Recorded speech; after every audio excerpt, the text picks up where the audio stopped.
Avant de commencer cette vidéo, comme je ne suis pas sûr que tout le monde regarde mes vidéos jusqu'à la fin, je voudrais vous inviter, bien sûr, une fois cette vidéo visionnée, et si elle vous a plu, à la partager sur vos réseaux, histoire de faire découvrir ma chaîne à un maximum de personnes qui pourraient être intéressées, à vous abonner pour rester au courant des sorties de mes prochaines vidéos, et également pour témoigner de l'intérêt que vous portez à mon travail, à cliquer sur le pouce en l'air pour me soutenir, ainsi qu'à me suivre sur les réseaux sociaux. Bonjour à tous, c'est Deru et bienvenue pour un nouveau Deru Tech. Et aujourd'hui, petit retour d'expérience puisque j'ai vécu une situation de crise au boulot. Alors je vais peut-être en décevoir certains, mais rien de grave, on s'est pas fait hacker ou chiffrer par un ransomware.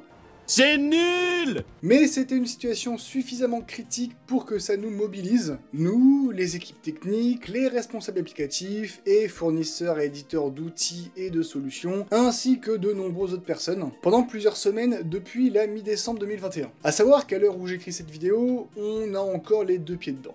Mais avant de vous raconter en détail comment nous avons traité cette situation et comment je l'ai vécue, parlons du coupable, la bibliothèque Log4j, écrit Log4j. Il s'agit d'une bibliothèque logicielle open source programmée en Java, c'est un langage de programmation comme le C, le C++, le C#, le BASIC, et pour en faire rager certains, le PHP et le HTML. Qui fait partie de Apache Logging Service, Apache étant un autre logiciel libre permettant de mettre en place des serveurs web et qui fournit des fonctions de gestion de logs, des traces de tout ce qui pourrait être réalisé par l'outil ou l'application utilisant Log4j. Bon, c'est bien, on a une bibliothèque permettant de gérer des logs, en quoi c'est critique? Eh bien, ce qui est critique, c'est la vulnérabilité CVE 2021-44228, découverte le 9 décembre 2021 dans Log4j. Cette vulnérabilité peut permettre à un attaquant de réaliser une exécution de code arbitraire à distance s'il a la capacité de soumettre une donnée à une application qui utilise la bibliothèque Log4j pour journaliser l'événement. Cette attaque peut être réalisée sans être authentifiée, par exemple en tirant parti d'une page d'authentification qui journalise les erreurs d'authentification, comme le précise le site du CertFR, dont le but est de communiquer sur les vulnérabilités découvertes dans le monde. Plus concrètement, cette vulnérabilité, qui ne nécessite aucune authentification, et donc qui peut être exploitée par n'importe qui, pourrait permettre à quelqu'un de récupérer énormément de données, dont les données historisées par Log4j, en injectant du code dans des applications et outils utilisant cette application, si jamais ces applications et outils sont accessibles depuis Internet. Donc en gros, le risque c'est juste une colossale fuite de données, rien de bien méchant. Depuis la découverte de cette vulnérabilité, 4 nouvelles versions sont sorties, la 2.15, la version 2.14.1 étant celle à l'origine de la première vulnérabilité, la 2.16, la 2.17 et la 2.17.1. Chacune de ces versions, excepté la 2.17.1, contiennent également des vulnérabilités trouvées peu de temps après leur publication. Au moment où je tape ces lignes, la version 2.17.1 tient encore la route. Youhou! Mais concrètement, quel a été votre boulot de votre côté? Non, parce que bon, on a juste à mettre à jour et puis c'est beau, non? Eh bien non.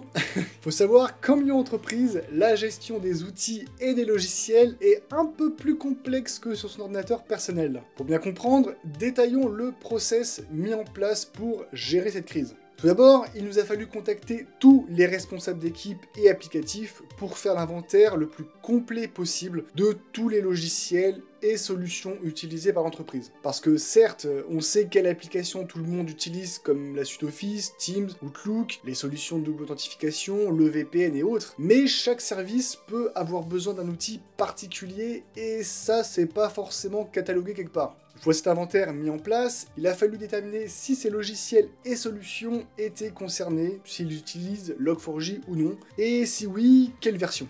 Puis, dans le cas de ceux qui étaient concernés, est-ce une solution hébergée chez nous? Dans quel cas c'est à l'équipe en charge de gérer la mise à jour? Ou une solution SaaS, Software as a Service, qui elles sont gérées directement par l'éditeur. Mais là, c'est si on vivait dans un monde idéal, rempli de bisounours et de nuages barbapapa, et que le loyer qu'on paye avec mon coloc ne serait pas à 4 chiffres. Il faut également prendre en compte les solutions et logiciels pour lesquels une mise à jour n'est pas encore disponible, ou même pour lesquels la mise en place d'une mise à jour est compliquée, voire impossible, en raison d'incompatibilité par exemple. Et là, il faut garder une trace de tout, savoir quel est l'état d'avancement des mises en place des patchs, ou des solutions de contournement en cas d'absence de patch, et ça, c'est notre taf, de tout centraliser. Et grosso modo, c'est tout, avec des guillemets de la taille de mon loyer. Parce que ça peut représenter une charge de travail assez faible pour une petite entreprise, mais là, on est présent dans le monde entier avec des dizaines et des dizaines d'équipes qui utilisent des dizaines et des dizaines d'applications différentes. J'avais déjà des troubles mentaux avant, mais ça aide pas. Le travail le plus compliqué a surtout été de réagir vite en fournissant à tout le monde des informations claires et précises sur quoi faire et de quoi avons-nous besoin pour éviter tout risque. Le second challenge a été de garder un suivi de l'avancement de l'inventaire et du patching en pleine période de fête de fin d'année, et donc avec des équipes réduites. Côté retour personnel, comme a pu le dire mon responsable, ça fait une bonne expérience, mais je résumerai ça plus explicitement par « c'était la merde ». Cette situation est arrivée 2 semaines avant Noël, juste avant un tournage en Bretagne auquel j'ai participé, et s'est calmé que mi-janvier à peu près. Du moins, et encore une fois, au moment de l'écriture et du tournage de cette vidéo.